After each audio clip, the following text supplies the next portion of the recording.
बंधुओं एवं श्रद्धाशील बहन, आप सभी हमारे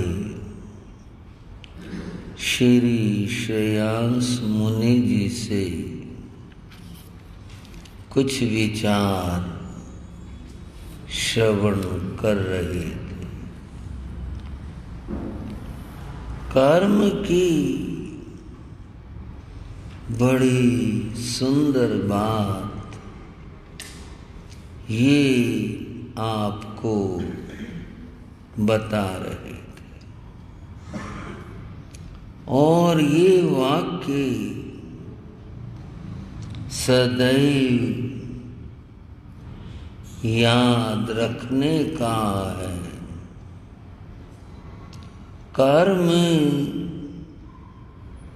किसी को नहीं छोड़ते। इसका अर्थ और भाव है, कर्म का फल जीव को अवश्य भोगना पड़ता। कर्मों के लेखे में कोई छोटा बड़ा, अपना पराया, साधु गृहस्थ ये कुछ नहीं होता।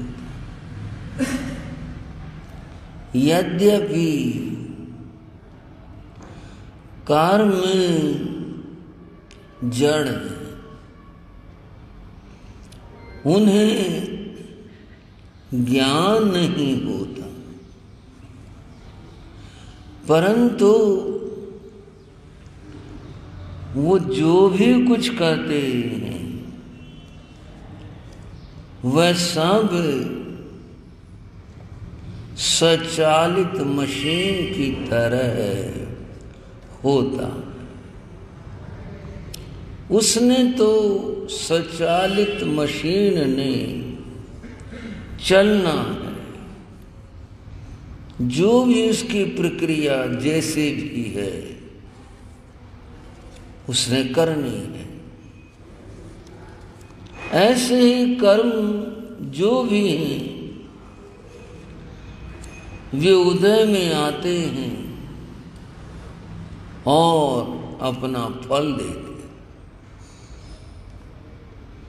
इससे बड़ा उदाहरण कोई नहीं हो सकता कि महावीर को भी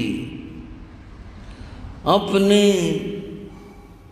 कर्मों का फल भोगना पड़ा।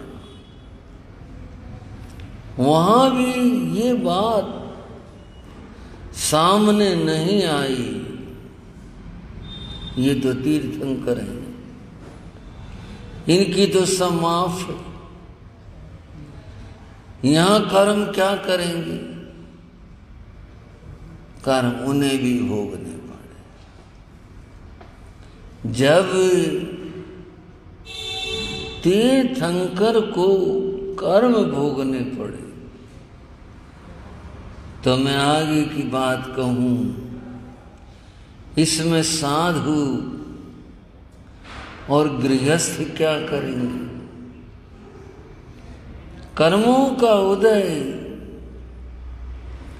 साधु को होता है तो उसे भी वो भोगने पड़ते हैं,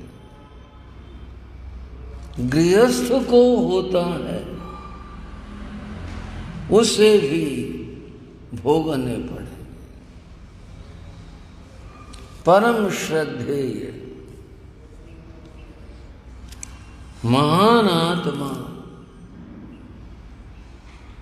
संयम के विशुद्ध संयम साधक श्री सुखीराम जी महाराज बहुत ही नम्र आत्मा थे।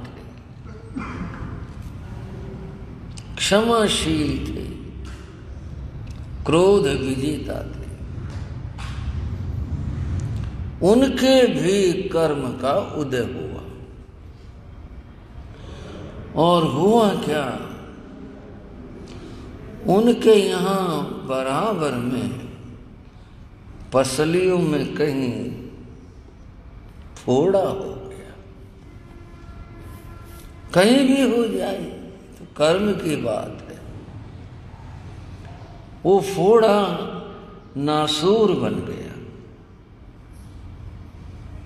इलाज उपचार एक व्यवहार है, समाज की तसल्ली है, व्यक्ति की भी तसल्ली है, पर सबकी नहीं। जो महान आत्मा होते हैं वे इस उपचार को, इलाज को महत्व नहीं देते, लेकिन समाज की बात रखते मानते हुए इलाज करवाना भी पड़ता है। वे रोहतक में विराजमान थे। डॉक्टर आता था, वह जख्म की सफाई करता, फिर उसमें रुई में दवा लपेट करके कि वो बाहर ना आए, वो उसमें भरता था। फिर पट्टी ऊपर पट्टी कर देता।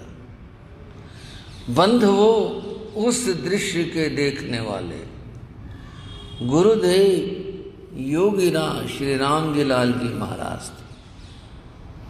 सुखीराम जी महाराज उनके गुरु थे, उनके सेवा में। पूज्य गुरुदेव योगीराज ये कहा करते, पट्टी करने के बाद डॉक्टर ये कहता, भगवान सुना है पर देखा यहाँ है। भाइयों, एक डॉक्टर ये कहता, भगवान सुना है देखा यहाँ है। बोले मैं जानता हूं कि जो दवा मैं भरता हूं इनके जख्म में, इनको कितना कष्ट होता, और कोई होता तो चिल्ला चिल्ला कर पड़ता, और ये तो सांस भी नहीं भरते। कितने सहनशील है, और कितना इन्होंने अपने आप को साधा है, जरा भी उफ नहीं करते। गुरु महाराज योगीराज ने पूछा, गुरुदेव देखो, आपको मैं गृहस्थ से भी मैंने दर्शन करे जानता हूं, अब मैं आपकी सेवा में हूं। हमें तो नहीं लगता कि आपने ऐसा कोई कर्म किया होगा और ये इतनी भयानक पीड़ा आपको हो रही है। ये क्यों हो रही है? श्री सुखीराम जी महाराज हंस पड़े थे और हंसकर बोले, कर्म का और आत्मा का संबंध केवल इस जन्म का है क्या? ये तो जन्म जन्मांतरों का है। पता नहीं कहां कि जन्म में कैसे कैसे जीव कर्म करके आया है और वो बांधे हुए हैं, यहां उनका उदय है। उन्होंने भी ये फरमाया, भगवान महावीर के कानों में कीले ठोके गए। ये कोई उन्होंने उस जन्म में किया था, पूर्व जन्म का कर्म था कि जब उन्होंने क्रोध में आकर के शैया पालक के कानों में शीशा डलवाया था। वो राजा थे, अधिकार संपन्न थे, आदेश दिया इसे कानों में शीशा पिघला करके वो भर दो, वो डालो। ये राजा क्या का उल्लंघन करता है? इसकी इतनी हिम्मत है। वो तो मर गया एक चित्कार के साथ। वो वहां का किया हुआ कर्म यहां पर उदय में आया था इस जन्म में। तो बंधु, वो कर्म जीव के साथ रहते हैं। जिस कर्म का परिपाक जब हो जाता है, परिपाक वह फल देने की स्थिति में आ जाता है, तब वो अपना फल देता है और जीव को भोगना पड़ता है। साधुओं के लिए कहा, साधु जीवन कठिन है, साधु जीवन कठिन है, ऊंचा पेड़ खजूर, चढ़े तो चाखे प्रेम रस, गिरे तो चकनाचूर। खजूर के पेड़ बहुत ऊंचे हो जाते, बहुत बहुत ऊंचे हो जाते, ऊपर जो भी फल लगते हैं, कोई आदमी उन्हें पाने के लिए चले, पहुंच जाए तो मधुर फल प्राप्त करता है। अगर किसी वजह से पांव फिसल गया, हाथ छूट गया, नीचे गिर पड़ा, कहते हड्डी पसली सब। बंधुओं, साधु का जीवन ऐसा, बड़ी सावधानी की जरूरत होती है साधु को अपने जीवन के अंदर। यहां परिशहों की बात चल रही है। परिशहों में साधु को बड़ा धैर्यशील बनकर रहना है, तभी वो परिशहों को सहन कर पाएगा। थोड़ा सा पूछो, कल क्या परिचय था भाई? कुछ है ख्याल में कोई बात? वाणी की बात तो आपने सही बताई, लेकिन शब्द था आक्रोश परिचय। ये शब्द था आक्रोश, क्रोध को कहते हैं। क्रोध में भरकर कोई व्यक्ति साधु को अपशब्द कहे, बुरे शब्द कहे, तो वह उन्हें समता के साथ में सहन कर ले। आगम में, शास्त्र में कहा, सोच्चाणं फरुसा भाषा दारुणा गाम कंटगा तुसीणियो उवे हिज्जा नेताओ मनसी करे। साधु ऐसे शब्द जो कानों में कांटे की तरह से चुभते, उन शब्दों को सुनकर भी तुसीणियो उवे हिज्जा शांत बना रहे। ठीक है, जिसने जो कहा ये इसका परिचय है, साधु उस अवस्था स्थिति में शांत रहे। मैं आपको एक बात कहना चाहता हूं, ये सारे उपदेश साधु के माध्यम से दिए गए, पर ये हैं सबके लिए।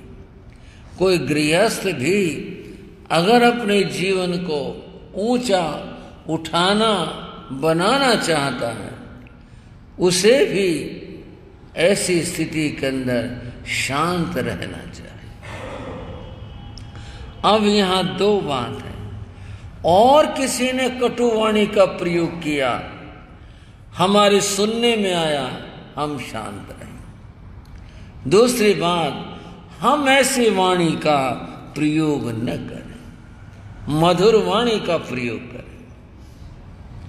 बंधुओं, आगमों में बहुत सारे चरित्र आते हैं, बहुत सारे घटना प्रसंग आते हैं। अमुक व्यक्ति भगवान के पास में गया, उसने ये पूछा, ऐसी घटना घटी तो भगवान वहां पधारे थे। ऐसे बहुत सारे प्रसंग आते। वहां ये भी आता कि भगवान ने आए हुए व्यक्तियों को संबोधित किया, कोई बात कही उनको। वो संबोधन ध्यान देने का है। भगवान ने उन व्यक्तियों का देवानुप्रिय, क्या कहा भाई? देवानुप्रिय। देवानुप्रिय का अर्थ है हे देवताओं के प्रिय।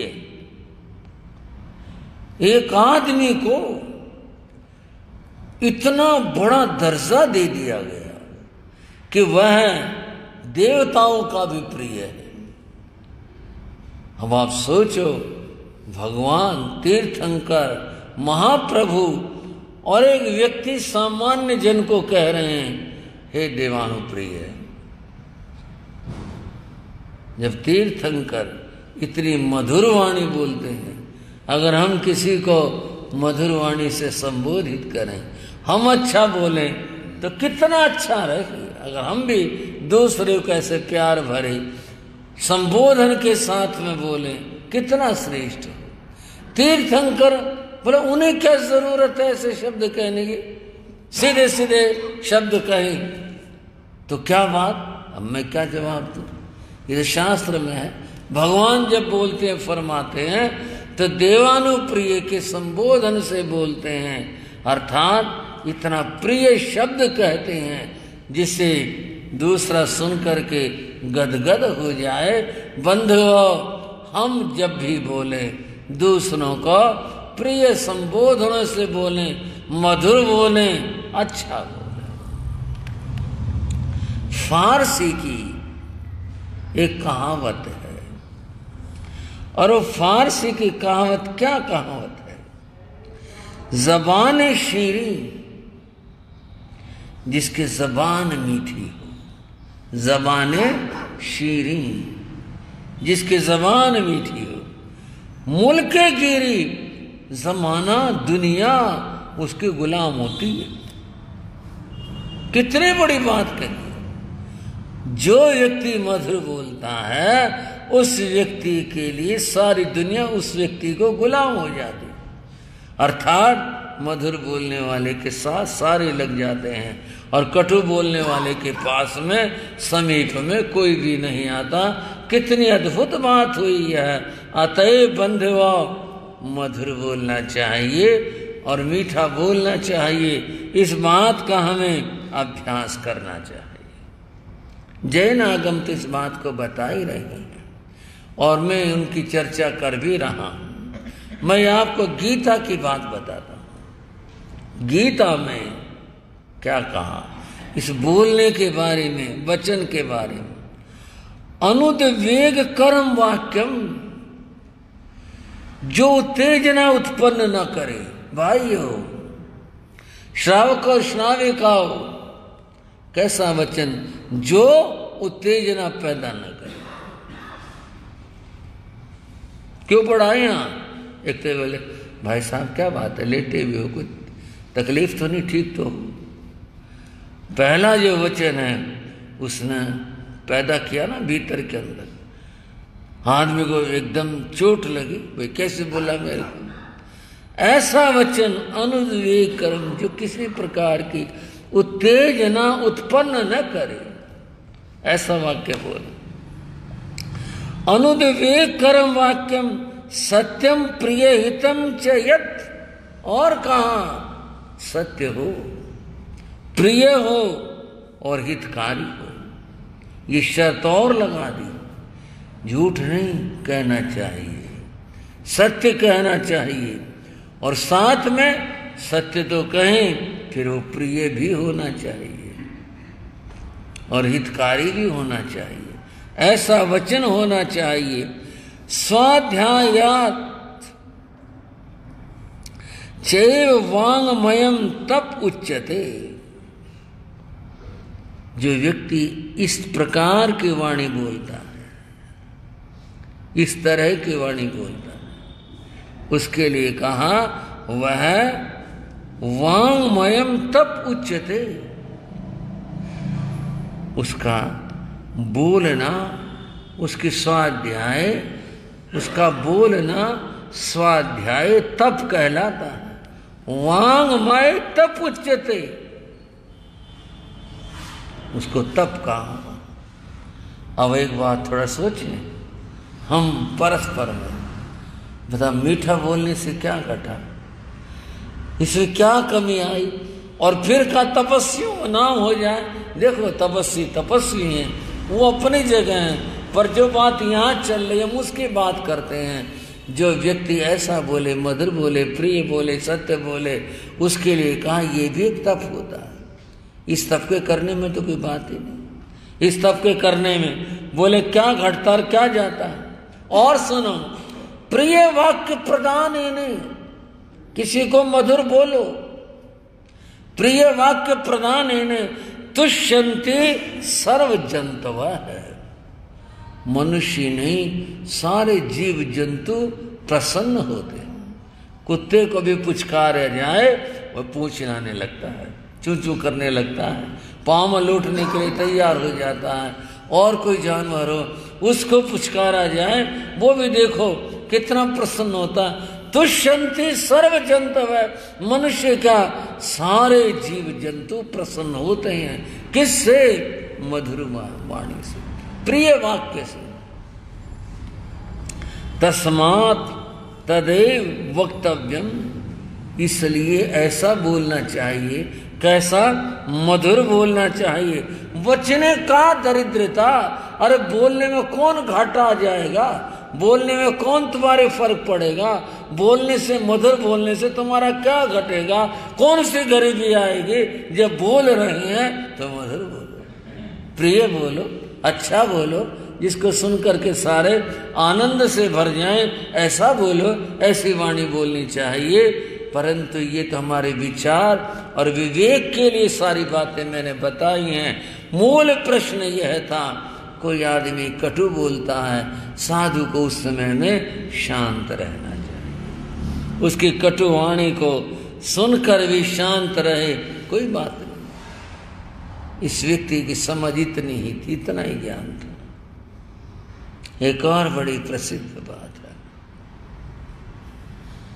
वाणी व्यक्ति का परिचय देती है। जैसे कहते हैं कि लोग मिट्टी का घड़ा जब खरीदते हैं तो उसको थोड़ा, प्रधान जी सारों से पूछ रहा हूँ, उसको ऐसे करके बजा करके देखते हैं, उसकी आवाज़ को सुनते हैं, कैसी आवाज़ आई। टूटे हुए घड़े की आवाज़ कुछ और तरह की होती है, कच्चा पीला रह गया हो उसकी आवाज़ कुछ और तरह की होती है, और बंद हो पका हुआ हो, घड़ा ठीक हो, उसकी आवाज़ कुछ और तरह की होती है। उस मिट्टी के निर्जीव घड़े की बात, उसका परिचय इससे प्राप्त हुआ, किससे? वाणी के द्वारा। और आदमी का परिचय क्यों नहीं प्राप्त होगा? आदमी कैसा बोलता है? घड़े से, उसकी आवाज से उसका परिचय प्राप्त हुआ, तो फिर इससे क्यों नहीं प्राप्त होगा? इससे उसका परिचय प्राप्त होता है। व्यक्ति कितना समझदार है और कैसा है, आता है ये जान करके कि इसकी समझ, इसका ज्ञान इतना ही है। तो सीण योग उवे है जान, साधु शांत रहे। ठीक, क्या क्रोध करना, क्या इसे टोकना, क्या इसे बोलना, क्या कहना ठीक है, ऐसा सोच करके साधु शांत रहे। बंधुओं, यह आक्रोश परिचय को सहन करना है, अर्थात कटुवाणी को सहन करना है। इस तरह इस परिचय में सहनशीलता भगवान ने बताई। अगला, आगे वाला कदम और भी मुश्किल है, इससे भी ज्यादा मुश्किल है। उसका नाम है वध परिचय। वध का अर्थ तो जान से मार देना होता है, हत्या कर देना होता है, वध परिचय। लेकिन जहाँ शब्दों का विश्लेषण और व्याख्या है, वहाँ वध का अर्थ मारपीट भी होता है। सब जगह यही अर्थ नहीं होता कि भाई वो जान से मार दिया, हत्या कर दी, ऐसा नहीं। ऐसा भी होता है कि मारपीट हो गई, कुछ ऐसा हो गया, इसका भी सामना करना पड़ जाता है। वध परिचय का, वध परिचय के बारे में कहा, हओ न संजले भिक्खु, भगवान कहते हैं अगर कभी ऐसा प्रसंग आ जाए, हओ ने संजले भिखो मणम पिए ने पौ सहे तिखम परमम नच्चा भिखो धम्मम विचिंत। साधु धर्म का चिंतन करे। कब? जब ऐसा कोई मारपीट का कुछ ऐसा प्रसंग आ जाए, इस तरह की बात हो जाए। आप कहेंगे ऐसा तो कहाँ होता होगा। मैं कहता हूँ ठीक बात है, बहुत मान सम्मान होता है साधु का, बहुत आदर करते हैं, पर ये दुनिया है, दुनिया विचित्र है। ऐसे भी प्रसंग इतिहास में प्राप्त होते हैं कि जब साधु के साथ ऐसी घटनाएं हो गई, इस तरह की घटनाएं घट गई, भगवान ने कहा उन क्षणों में, उस स्थिति में साधु को शांत रहना चाहिए। बंधुओं, कई एक प्रश्न है। जुल्म करना पाप होता, ये कहावत है। किसी पर कोई कमजोर है, कुछ है, उसके ऊपर कोई आदमी अपना बल प्रयोग करे, जुल्म करे उसके ऊपर, तो ये पाप होता है। जुल्म करना पाप होता है। पर एक और बात भी कहते हैं, जुल्म सहना भी पाप होता है। ये तो सवाल खड़ा हो गया। बिना बात के, बिना अपराध के, बिना गुनाह के, और कोई आदमी क्रोध में आए, किसी ऐसी दुर्भावना से आए और मारपीट करने लग जाए, तो फिर तो उसका बदला लेने वाली बात होगी। ये क्या बात हुई? साधु कोई सुना फिरता है, साधु कोई कमजोर है, साधु कोई ऐसा है कि उसके साथ कोई आए, कोई भी मारपीट कर दे, इस तरह से कर दे, ऐसा कैसे चलेगा, ऐसा कैसे जिएगा, ऐसे कैसे बात होगी? अब क्या बताऊं आपको। साधु की बात, जैन शास्त्रों की बात तो करनी है, करेंगे ही, समझेंगे ही।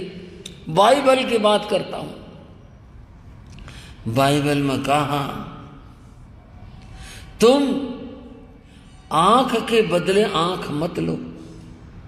लो जी, पढ़ लेना, किसी को और संदेह हो इस बात के अंदर। बाइबल में तुम आंख के बदले आंख मत लो, यही वाक्य है। मैं और भी इसमें कुछ वो करके सुना सकता था, लेकिन है ही ये वाक्य वहां पर। किसी ने अगर मान लो क्रोध में आकर के अपने शक्ति में अंधा होकर के आंख फोड़ दी, तो कहा तुम आंख के बदले आंख ना लो, तुम इसका बदला मत लो। सीधा सीधा अर्थ है, तुम सहन करो। और कहा कोई तुम्हारे मुख के इस भाग के ऊपर, बाइबल की बात कर रहा हूं, अगर तमाचा मार दे, थप्पड़ मार दे, तो अपने मुख का दूसरा भाग भी उसकी ओर कर दो, ताकि उसका क्रोध शांत हो जाए। अब आप बोलो क्या कहो। बाइबल में जब ये बात कही जा रही है, जैन धर्म तो अहिंसा के परम शास्त्र हैं, वहां भी कहा बदला नहीं लेना है। थोड़ा धैर्य रखो, प्रतीक्षा करो इस बात के लिए कि भी क्या हो रहा है। बाइबल कहती है आंख के बदले आंख मत लो। कोई थप्पड़ मार दे, उसके बदला मत लो कि भाई इसने एक मारा मैं दो मारूंगा इसके, या इसने मारा है तो मैं इसका ऐसे करूं, इस तरह से इसके और मुंह करूं। शांत रहो। महावीर कह रहे हैं, फरमा रहे हैं, वध परिचय मारपीट का कोई प्रसंग उपस्थित हो जाए तो उस समय साधु को शांत रहना चाहिए। क्रोध करना और बदला लेना, ये भावना नहीं आनी चाहिए। मैं कह रहा था कई प्रश्न खड़े होते हैं यहाँ, तो साधु का पिट जाने के लिए, साधु मर जाने के लिए, साधु कोई फालतू हैं? हाँ भाई, हर एक व्यक्ति की कुछ जिम्मेदारियां होती हैं। ये साधु का धर्म है शांत रहना। जहाँ तक सुरक्षा की बात है, वो समाज का दायित्व है। समाज समझेगा उस बात को। अगर तुम उसके साथ में उलझोगे, तुम भी क्रोध मान माया लोभ में फंस गए, राग और द्वेष में फंस गए, तुम भी इस बातों के अंदर फंस गए, जो तुम्हारा धर्म था क्षमा करने का, वो तो तुम्हारा अब रहा ही नहीं। तुम तो बदला लेने के ऊपर उतर आए हो। अतएव साधु को इस स्थिति में, इन हालातों में शांत रहना चाहिए, बदले का भाव नहीं लाना चाहिए। बंधु, जैन इतिहास की कुछ बात करता हूं। श्रावस्ती नगरी थी, जहां पर जित शत्रु राजा राज्य करता था। जिस शत्रु राजा की रानी का नाम धारिणी था, और बंधु वो उनका एक बेटा था, उसका नाम स्कंदक था। स्कंदक की एक ही बहन थी, उसका नाम पुरंदरयशा था। राजकुमार राजकुमारी दोनों राज्य की संरक्षण में पले बड़े हुए, शिक्षित हुए और युवा अवस्था को प्राप्त हो गए। पिता माता अपने पुत्रों के और पुत्री के विवाह की बात सोचने लगे। कई बार गृहस्थों का मन हो जाता है, पहले बेटी की शादी कर दें, बेटी की बाद में कर लेंगे, ऐसा कर लेंगे। अभी वो इस बात के लिए प्रयत्न कर रहे थे कि एक दिन स्कंदक राजकुमार कहीं गया था, और उस कहीं की बात पूरी करने के लिए कहते घूमने गया था, कहीं गया था वह, और जहां वो गया था जाते लौटते कुछ वहां सत्संग हो रहा था, प्रवचन चल रहा था। लोगों की भीड़ देखकर वो वहां रुक गया, खड़ा हो गया। उसने साधु के, मुनि के उपदेश को सुना। उपदेश सुना, बहुत लोग सुनते हैं आज भी और पहले भी, लेकिन उसको तो छू गया। ऐसा छुआ, उसे तो राज्य और संसार के संबंध सारे ही व्यर्थ दिखाई देने लगे। वो घर लौटा, घर आकर वो बोला मैं घर में नहीं रहूंगा। क्यों, क्या बात हुई, क्या नाराजगी हुई, किससे क्या बात हो गई? किसी से कुछ भी नहीं। फिर क्या हुआ ये बात जो तू कह रहा मैं घर में नहीं रहूंगा? क्यों नहीं रहेगा? मैं साधु बनूंगा। नहीं बेटा नहीं, ऐसे थोड़े होता है। तुम साधु बनोगे, थोड़ा सोचो तो सही।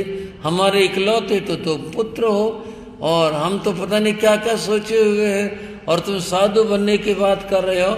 अपने कर्तव्यों को देखो, तुम्हारे क्या क्या कर्तव्य हैं। कुछ समय ये संघर्ष चला। राजा ने उसके जो मित्र थे उनको बुलाकर कहा, समझाओ भाई इसको, अपने साथी को, हमारी तो सुन नहीं रहा, हमारी तो बात मान नहीं रहा, इसको कहो। साथी लोग उसे समझाने लगे, पर क्या करें, मामला उल्टा पड़ा। उसको क्या समझाया वो समझ गई। वो भी कहने लगे ठीक हम तेरे साथ चलेंगे। राजा ने कहा तो बड़ा वैसा मामला हो गया।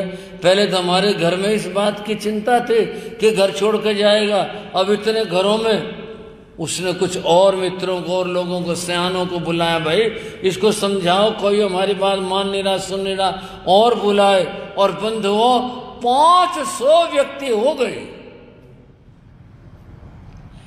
जो राजकुमार स्कंदक की चर्चा करने आया, उससे बात करने आया, वही उसी पर रंग चढ़ गया। बोले ठीक बात है इसकी, हम भी इसके साथ जाएंगे।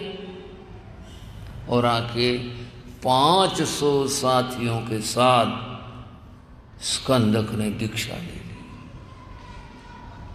सोच कर देखो जमाने पर क्या प्रतिक्रिया रही होगी, किस तरह के हालात बने होंगे, लोग क्या क्या बातें कर रहे होंगे। 500 ने, कोई कह रहा भाई हमारा बेटा था, कोई कह रहा हमारा भतीजा था, हमारा भाई भांजा था, हमारा ये लगता था, वो भी चला गया, वो भी चला गया, सारों को इकट्ठा करके ले गया, भाई ऐसे हो गया। पूरी प्रतिक्रिया रही होगी और वो सब चले गए। गुरु चरणों में रहते ही उन्होंने अध्ययन किया, स्वाध्याय किया,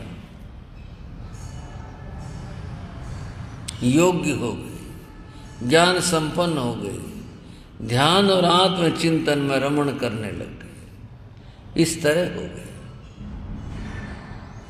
बंधुओं, अब तो मुनि कहना होगा। पहले राजकुमार से बात करें। राजकुमार स्कंद की बहन पुरंदर यशा राजा ने अपने बेटी का विवाह कर दिया। और विवाह चूंकि राजकुमारी थी इसलिए राजघराने में विवाह होना था।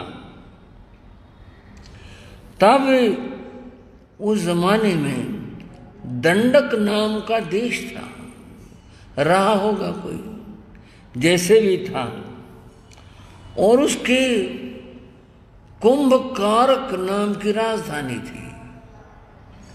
वहां के राजा के साथ पुरंदरीशा का विवाह कर दिया।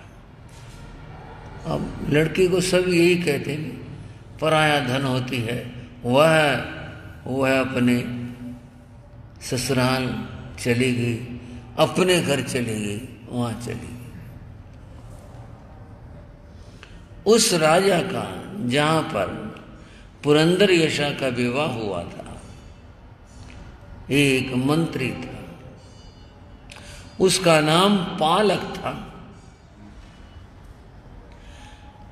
पालक बड़ा विद्वेषी आदमी था, उसको साधुओं से बड़ी घृणा थी। अब ये होते हैं अपने कई लोगों को, भाई साधुओं ने किसका क्या उठा लिया, क्या बिगाड़ लिया, बस फिर भी कई लोगों को होता है, इस तरह का द्वेष होता है। उसको साधुओं से बड़ा द्वेष था। घूमते फिरते हुए स्कंदक मुनि, उसके साथ ही मुनि यहां इस नगर में दंडक देश की राजधानी में वहां चले गए। वहां गए, अब उपदेश तो यही देते हैं और ये सच्चाई भी। साधु के रिश्तेदारी से क्या मतलब, क्या लेना रिश्तेदारी का। भाई यहाँ मेरी बहन है, या हमारे गुरु की यहाँ पर बहन है, वो यहाँ पर रानी है, और राजा के मन के अंदर भी भाई हमारा संसार पक्ष में ये रिश्ता है। उसने तो जो आदेश दे दिया, मुनि का स्वागत सत्कार सब, जहां भी जाते हैं मुनियों को बहुत आदर मान मिलता है। लोग बड़े उपदेश सुनने के लिए जाते हैं। पालक जल गया, भुन गया, बोले मेरे सामने मेरे होते हुए, और इन साधुओं ने सारे नगर को अपने पीछे लगा लिया। क्या करें, इनको देश निकाला दो किसी तरह से, भगाओ, नहीं तो ये तो यहां काबिज हो जाएंगे। लोग सोच अपने तरह की। उसने तो अपना दिमाग लगाया, सोचना शुरू किया और एक योजना बना ली। योजना बनाकर उसने क्या किया, रात में कुछ अपने आदमी लगाए और जहां साधु ठहरे थे जिस बाग में, उस बाग के चारों ओर इधर उधर गड्ढे खोद खोद करके शस्त्र दबा दिए, तलवारें, भाले, उस जमाने के जो भी हथियार थे, ढाल, धनुष, बाण, जगह जगह दबा दिए, ऊपर मिट्टी कर दी। राजा के पास गया, बड़ा मुंह बना कर लटका कर, महाराज जितनी सेवा मेरे से हो सकती थी मैंने राज की आपकी की, अब जो है मेरे को छुट्टी दे दो। क्यों, क्या बात हुई, किसने क्या कह दिया? नहीं नहीं, आपके होते मुझे को कौन कह सकता है, आपकी मेहरबानी कृपा मैंने पाई, मैं तो धन्य हूँ, बस अब मैं नहीं रह सकता। क्या बात है? देखो, मेरा कुछ बोलना ठीक नहीं होगा, कुछ कहना ठीक नहीं होगा, बस मैं तो ये कह रहा हूँ जी, मैं जाना चाहता हूँ, रहना है। अरे बात तो बता, बात क्या हो गई? मैं जी फिर कह रहा हूँ, वो आपको ठीक लगेगा नहीं, बात बता। बात बता दो जी, चलो मेरा सिर कलम करवा देना आप, अगर बात गलत हो तो। भाई इतनी बड़ी बात क्यों कह रहा है, सिर कलम करवाने की? बात बता। बोलिए, जब आप इतने खुश हो रहे हो ना कि संसार पक्ष मैं क्या नाम लूं, मेरा वो फलाना आया हुआ है साधु, और सारे नगर में तैल का मचा हुआ है, बताइए क्या मामला है? क्या मामला है? साधु है, साधु आ रहे हैं, और क्या यही तो बात है ना। इसीलिए तो मेरे को दुख है कि दुनिया जो है कितना धोखेबाज होगी। धोखा किस बात का होगा? बोले ये 500 सैनिकों को लेके आया है, ये जो चेले आप कह रहे हो साधु, ये सारे के सारे इसके सैनिक हैं, वेश बदल करके आए हुए हैं। क्या मतलब? मतलब क्या? हथियार लाए साथ में, मौका पा करके आक्रमण करेंगे आपके ऊपर और दबोचेंगे, आपको मारेंगे और राज पर कब्जा करेगा। ये राज पर कब्जा करे, क्या बात करते हो? साधु ये साधु बन गए, राज अपना वहां ना कर लो। भाई यही तो बात है, आपको कैसे बताऊं? राज की तो इतनी लिप्सा होती है, वो भी राज मेरा, ये भी राज मेरा, एक और राज मेरा, ये तो यूं ही सोचता रहता आदमी। मंत्री तेरी बात जची नहीं भाई, रहने दो।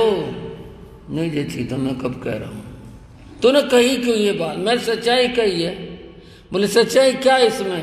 बोले आओ चलो दिखा देता हूं सच्चाई आपको। चलना पड़ेगा अकेले? बोले अकेले चल पड़ूंगा। ले गया जी वहां बाग में, इधर उधर जाओ, एक मजदूर और बुला लिया, खोदना भेज रहे हैं, खोदो। वो तलवार निकली उसमें से बहुत सारी। बोले ये क्या है? बोले ये आपका संसारी प्रेम है। ये क्या चीज है? प्रेम आपका? ये मेरा प्रेम? हाँ, जो आप कह रहे हो ना इसको, भाई इसका मान करो, सम्मान करो, ये वो है। ये मंत्री तेरी बात समझ नहीं आई। भाई ये क्या कह रहा है तू? बोला जी ये हथियार लेके आए हैं, अभी क्या और देखो, चलो चल भाई वहां खोद। मेरे को तो पता लग गया इस बात का, और इसीलिए फिर मैंने आपको बताया। वहां खुदवाया और हथियार निकले, धनुष बाण निकले, कुछ और निकला। बोले ये क्या हो रहा है? ये बोले ये मौका पा करके 500 सैनिक हैं, एकदम आक्रमण करेंगे और आक्रमण करके आपके किले पर कब्जा करेंगे। किला जीता, राज जीता, आपको मार देंगे, बन गया राजा इतनी आसानी से। आपको तो होश भी नहीं है। ये तो बहुत बड़ी गद्दारी है। और क्या है? संसार है ना इसका नाम, यूं ही होता है। राजनीति में तो बेटे ने बाप को मार दिया, ये तो रिश्तेदार है, ये तो लगा क्या आपका? संसार में तो ऐसा कुछ होता है। ये तो भाई बहुत गड़बड़ हो जाएगी। बोले हाँ गड़बड़ हो जाएगी, अपना प्रबंध कर लो। मैं क्या प्रबंध करूं? मैं क्या बताऊं? नहीं तो मंत्री है तो बता। इसका तो ये कोई कड़ा प्रबंध करना पड़ेगा। क्या करना पड़ेगा? अब या तो आप मेरे को दे दो सारी बागडोर, मैं अपना आप कर दूं। बोले चल तू कर ले, तेरे को सौंपा सारा कुछ। और बोला तो आप दरवाजे बंद करवा लेना उसके महल के, क्योंकि जब मामला छिड़ेगा ना तो गड़बड़ होगी पूरी। 500 आदमी है। राजा ने तो अपने बंद करवा लिए किले के दरवाजे, हमारे डर के कभी 500 आदमी हमला कर दें। और उसने सेना लगा दी चारों तरफ, कोई साधु निकल के बाहर ना चला जाए। और वो सीधा गया स्कंदक के पास, बोला तैयार हो ले मरने के लिए। ये तुम उपदेश देते थे ना इतना, अब समय आ गया। उन्होंने भी देखा भाई स्थिति, सेना सारी स्थिति समझ गए वो कि हम साधु हैं, हमने क्या झगड़ा करना, हमने क्या इसके लिए उपद्रव करना, क्या राजा से मिलना, क्या कुछ करना। वो शांत रहे, अपने संतों को बुला के कहा भाई वध परिचय उपस्थित है। गुरुदेव हमारे लिए रास्ता दिखाओ, क्या करें। बोले समता के साथ अपने आलोचना करके संलेखना संथारा कर लो। सबने ऐसा ही कर लिया। बंधुओं, जैन साहित्य की बड़ी कटु कथा है। उस पालक ने कोल्हू लगवाया जिसके अंदर तेल निकाला जाता है, तिलों का, सरसों का, इनका, वो लगवाया, बड़ा लगवाया, और सैनिक लगा के कहा एक एक साधु के हाथ पांव बांधो, उठाकर कोल्हू में डालो और पील दो सबको। 499 साधु पील दिए गए। और बंधुओं, वो सब शांत भाव से संथारा आलोचना करके गए थे, केवल ज्ञान पाकर मोक्ष गए। वो 500वां साधु बाल उम्र का था, विनोद नाम था। गुरु सबको संथारा करवा कर कहते ठीक है, स्वीकार है। अब गुरु ने कहा पालक बात सुन भाई, अब नंबर मेरा है, मैं इसकी मृत्यु नहीं देख पाऊंगा, मैं चलूंगा। अच्छा ये बात तो अभी पता चली कि तेरे प्राण इसमें अटके हुए हैं, ये 499 तो व्यर्थ ही थे, फिर इसको तो तेरे आगे जरूर मारेंगे। और शिष्य बोला गुरु जी कहां मोह में फंस गया, किस बात का मोह मत करो, मुझे भी संथारा कराओ। उसने भी संथारा किया, उसको भी पील दिया गया। अब स्कंदक से सहन नहीं हुआ, वो खड़ा हो गया, खड़ा होकर बोला पालक मैं लाचार हूं, चूंकि मैं संत हूं, मेरे पास हथियार नहीं है, नहीं तो वो भी मैं तुझे बताता।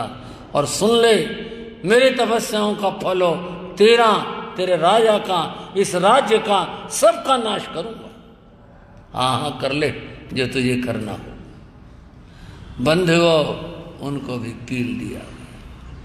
बड़ी दारुण कथा, बड़ी चर्चा की कथा है।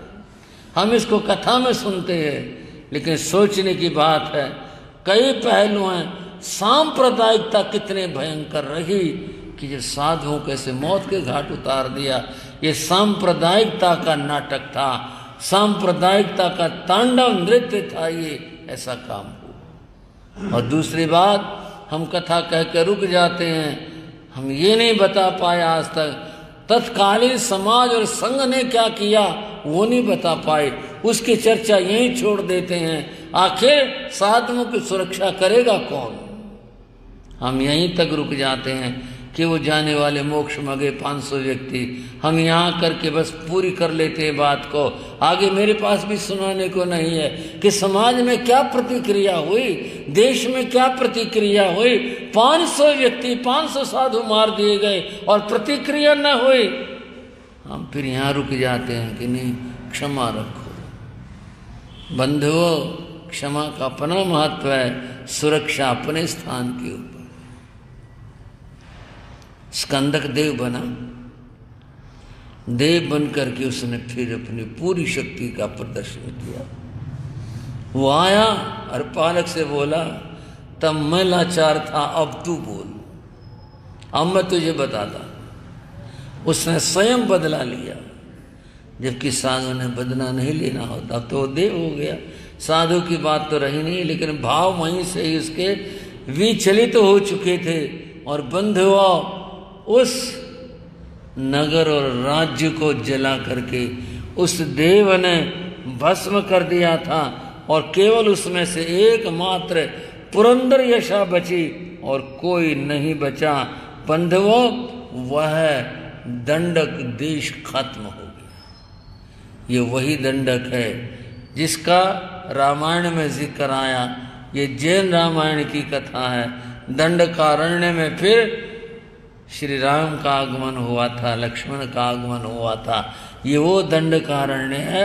बंधुओं, वध परिचय बड़ा विकट है। भगवान का कहना है मारपीट हो, मरने की भी बात आ जाए तो भी साधु को शांत रहना होता है, ये उसका धर्म है। और क्या ही चर्चाएं अगले समयों में। श्रद्धाशील बंधु एवं बहनों, आज संक्रांति है। ये संक्रांति आश्विन मास की संक्रांति है। सूर्य तुला राशि में आए हैं। आज शनिवार का दिन है। धर्म ध्यान का लाभ लेना। धर्म ध्यान से सब आनंद और मंगल होगा। इस महीने में नमो लोई सब सावणं की एक माला करने का प्रतिदिन ध्यान रखना।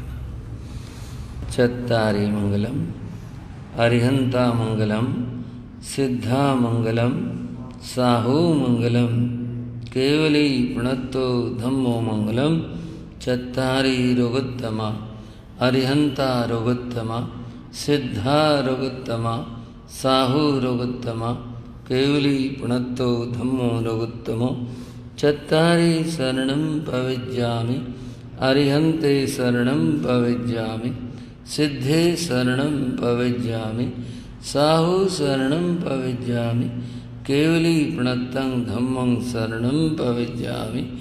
ये चार शरण दुख हरण जगत में और न शरणा कोई होगा।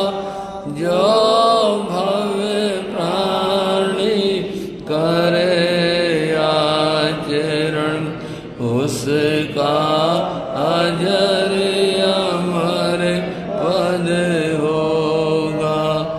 उसका सदा ही मंगल होगा। मंगल आशीर्वाद, मंगल आशीर्वाद, मंगल आशीर्वाद।